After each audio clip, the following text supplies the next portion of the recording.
चलिए, प्रकाश ज्ञान सागर में है आप सभी बच्चों का हार्दिक हार्दिक स्वागत है। आज हम लोग क्लास 10 के एक मजेदार चैप्टर 20 के दांत को पढ़ेंगे। पूरा हास्य कहानी है, मतलब हंसते हंसते लोटपोट हो जाने वाला कहानी है यह। इसमें बताया गया है कि एक बड़े घर के लड़के और एक छोटे घर के लड़के में क्या अंतर होती है। यह कहानी किस वर्ग से संबंधित है अगर आपसे पूछा जाए तो बताइएगा। इसमें मध्यम वर्ग के कहानी को उजागर किया गया है, मतलब मध्यम परिवार के लोग जो ना अमीर होते हैं ना ही गरीब होते हैं, ऐसे लोगों की कहानी को इसमें बताया गया है। कहानी पूरा ही हास्य है, आप लोगों को बहुत अच्छा लगेगा। लेकिन इससे पहले थोड़ा सा कवि परिचय हम लोग पढ़ते हैं। कवि कौन है और ये क्या क्या लिखे हैं। तो इस कहानी के जो लेखक है, यह एक प्रकार की कहानी है। 20 की दांत क्या है? कहानी है। इसके लेखक है नलिन विलोचन शर्मा।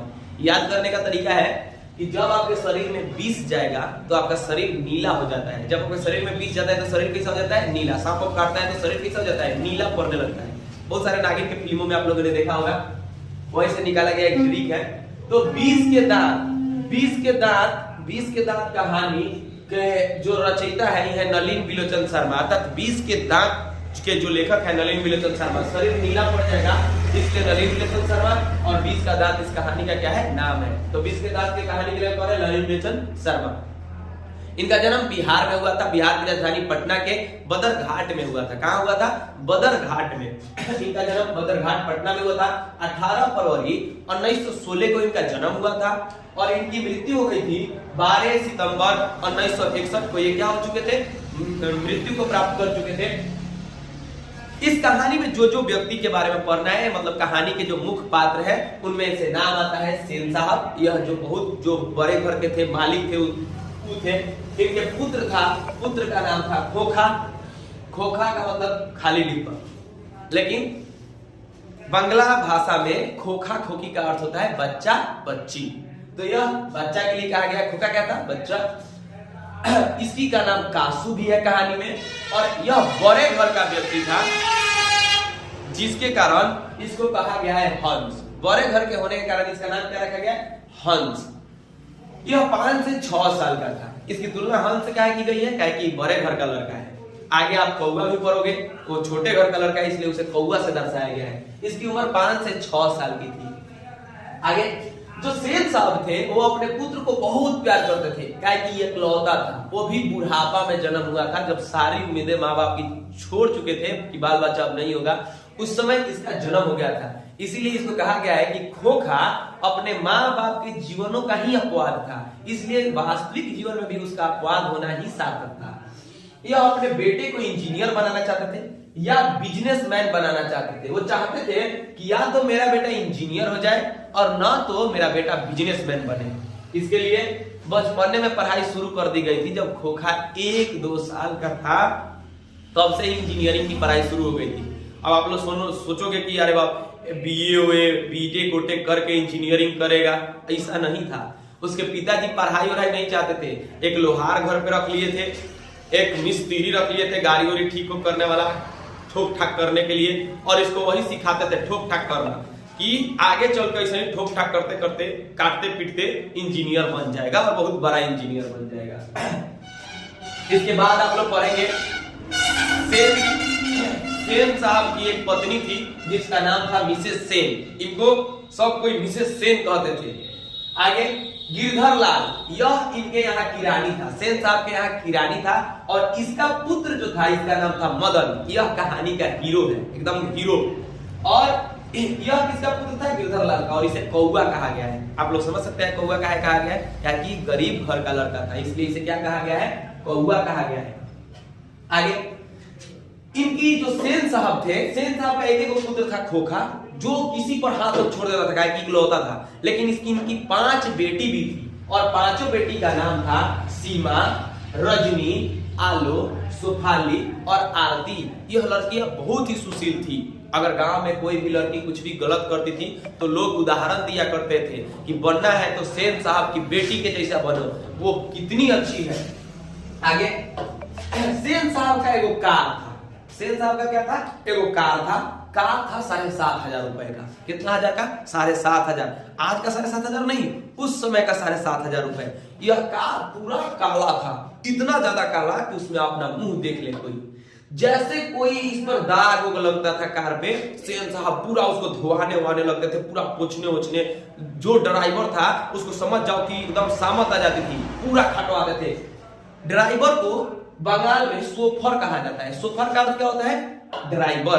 अर्थात जब इस पर दाग वोग लग जाता था तो सेन साहब सोफर को पूरी क्लास लगा देते, पूरी क्लास उसकी लग जाती थी। एक बार क्या हुआ कि गिरधर का बेटा मदन कहीं से एकदम देह में माटी ओटी लगाए, एकदम कपड़ा फाटल ओटल, एकदम खेल ओल के कहीं से आया और गाड़ी पर ऐसे हाथ रख के खड़ा हो गया। ऐसे हाथ रख के गाड़ी पर क्या हो गया? खड़ा। यह जब सोफर ने देखा तो सोफर ने उसे जोर से धक्का दे दिया, जिसके कारण इसका पैर फूट गया और पैर से क्या गिरने लगा? खून बहने लगा। यह भी ड्राइवर को मारने के लिए पूरा, इतना छोटा सा लड़का, अभी 5-6 साल का ये भी था, 5-6 साल का लड़का इसको मारने के लिए पूरा उद्धत हो रहा था बार बार। आवाज सुन करके सेन साहब बाहर आए। जब सेन साहब बाहर आए तो उन्होंने देखा कि सोफर किसी से झगड़ा कर रहा है और वह लड़का किसका था? गिरधर लाल का। इसकी माँ भी इसके साथ थी, यानी गिरधर की पत्नी भी इसके साथ थी। वह लड़के को ड्राइवर से जूझने से बचा रही थी, लेकिन लड़का बार बार ड्राइवर को मारने के लिए बढ़ रहा था। यह देखते हुए सेन साहब ने कहा कि ले जाओ और देखो कि अब से ये हमारे गाड़ी के पास ना आए। गिरधर की पत्नी अपने बेटे मदन को लेकर के चली जाती है, लेकिन बाद में सेन साहब ने मदन को, गिरधर लाल को बुला के और उनसे बहुत सारी शिकायतें उसकी की और उसको कहा कि अगर तुम इसको नहीं संभालोगे तो आगे चल के ऐसे ही लड़के चोर, गुंडे, डाकू बनते हैं। किसने कहा? सेन साहब ने कहा। किससे कहा? गिरधर से कहा। गिरधर लाल कौन था? मदन के पिता थे। किसको कहा? मदन को कहा कि ऐसे लड़के आगे चल के क्या बनते हैं? चोर, गुंडे, डाकू बनते हैं। यहाँ पे वही लिखा गया है। इसके बाद कुछ समय बीता, इसके मन में तो था कि जीवन मरले वाले एकदम उसने बदला ले को मार के एकदम। इसलिए क्या हुआ कि कुछ समय बाद बेचारा जो ई था कासू खोखा अपने गली में से निकल करके, अपने घर में से निकल करके और गली में चला गया। कहा गली में? जहां मदन अपने गुंडागर्द दोस्तों के साथ एकदम राजा बने हुए लट्टू नचा रहा था। इसी लट्टू को खेल को देख करके जो खोखा महाराज थे, इनका मन करने लगा कि हम भी क्या खेले? लट्टू खेले। और ये लगे दूसरे पर रोब जमाने कि हमें लट्टू दो, हमें खेलना है। सब लड़का चाहता था कि हमारे में शामिल हो जाए। काहे?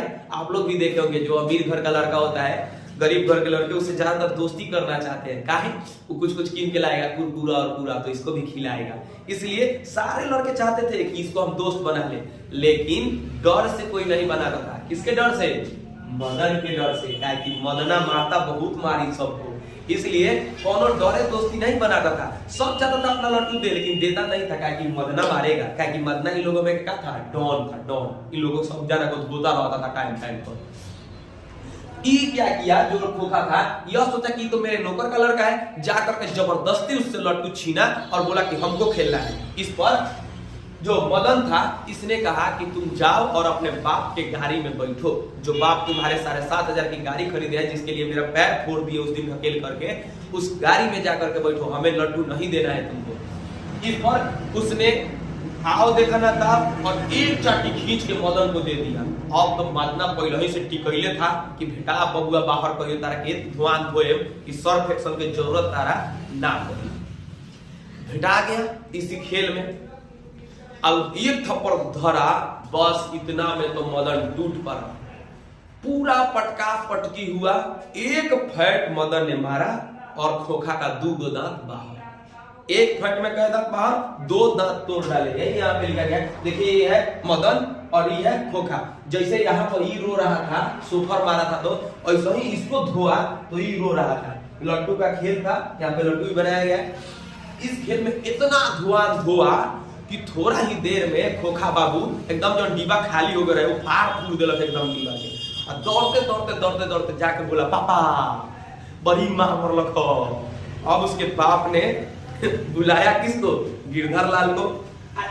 जब मार दिया मदन इसको, तो सोचा कि अब घरे जाएंगे तो डेली पिटाते हैं। एक क्वेश्चन आता है कि बताइए मदन किसके हाथों डेली पिटा था? तो अपने बाप के हाथों। सोचो उस दिन गाड़ी छुआ था तो इसके बाप ने भर ही पीटा था इसको। आज तो इसने उसके बेटा को मारा है, तो डर से ही क्या किया कि सोचा कि अब वहीं जाएंगे तो दिन भर पीटेगा सब, रातों को पीटेगा सब। इसलिए अब एक बार रात को जाएंगे, पिटाएंगे, खाना खाएंगे और सो जाएंगे। इस कारण से दिन भर गायब रहा, लेकिन रात को घर पहुंचा। तब तक उधर गिरधर लाल को बुला करके सेन साहब भर पेट इसको कर दिए थे। जब घर पहुंचा तो पूरा शांति था घर पे।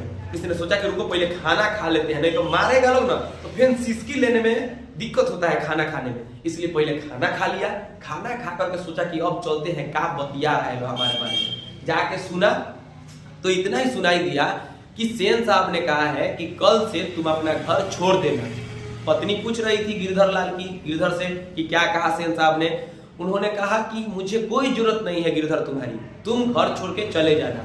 इसी सब बात का डिस्कशन चल रहा था। इसने सोचा कि हमारे बारे में कोनो बात नहीं हो रहा है, हमको यहाँ से निकल के सो जाना चाहिए, क्या कि सोए हुए लड़के को जल्दी कोई नहीं मारता है।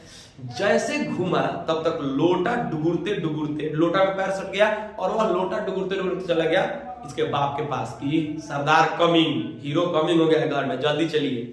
जब जाता है इसका बाप, अब वो पहले ही पीठो टाइट कर लेता है कि मारो जितना मन करे, पूरा टाइट शरीर कर लेता है कि कितना मरिहन, जितना मारे को मार लिहन, उसके बाद जाके सूझ जाए पूरा एकदम। उसके बाप इसके पास आते हैं, उसको गोद में उठा लेते हैं। जब गोद में उठाते हैं तो ये देखता है अरे बाप मेरे ही पिताजी है का, आज तक तो भौर ही पीटते थे, आज इतना प्यार काहे कर रहे हैं। उन्होंने अपने बेटे को गोद में उठाया और एक बात कहा कि तेरा बाप जिसके कारण हर रोज बोली सुनता था और तुझे पीटता था, आज उसके बेटे के तूने 20 के दोनों दांत तोड़ डाले।